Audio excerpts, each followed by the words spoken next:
The year was 1993. India's industrialist S.K. Modi combined with German aircraft carrier Lufthansa to found an airline called Modi Luft.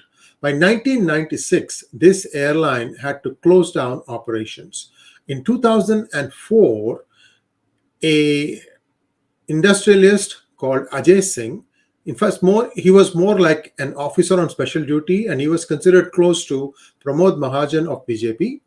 Revived it in 2004 and called it SpiceJet. Within a couple of years, SpiceJet made a name for itself as the number two aircraft carrier in low-cost airlines. In 2010, Kalanidhi Maran took a 37.7% stake in SpiceJet. From 2011 onwards, the airline started incurring losses. It was bleeding money heavily. And by 2014 or so, they were pretty much in the red. They were not able to pay fees at the airports for docking. They were not able to pay for their aviation fuel and so on and so forth. Now, then interesting thing happened. BJP comes to power in 2014. And in January of 2015, Kalanidhi Maran transfers ownership of SpiceJet back to Ajay Singh, for how much? 2 rupees. At that point of time, SpiceJet was a public limited company and it had a certain share price in the market. And how did this happen? They said it was a scheme of reconstruction and revival. And they made a big noise out of it, saying that it is going back to the founder. Ajay Singh has no clue about airlines. He was not an aircraft pioneer or aeronautical engineer, nothing of that sort. So he was holding it for somebody. We don't know who. So in 2015, the ownership transferred back to him. Now, since then, SpiceJet again has been having a start-stop kind of a relationship. Now, yesterday, Kalanidhi Maran turned down an offer by Ajay Singh. I think it was around 300 crores for his stake. Now, this is the remaining portion that nobody actually knows. So how did SEBI allow this to happen? We don't know.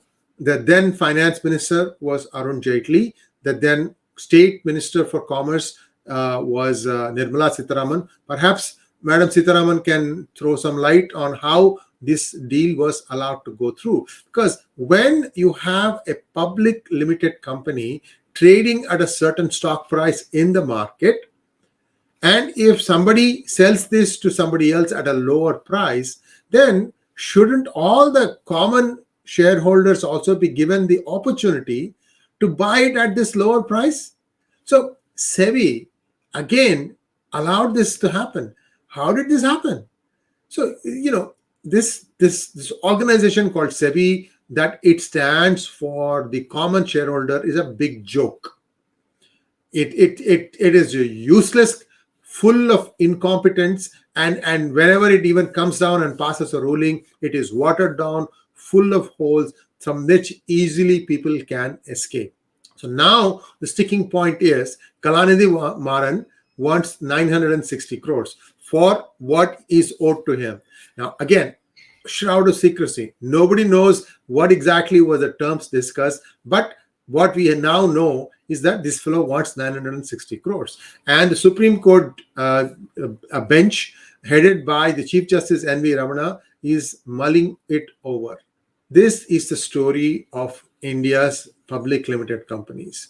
Now you remember that in the NDTV also a similar thing happened, that there was a transfer of shares at 4 rupees a share when NDTV was publicly trading at 130 rupees a share.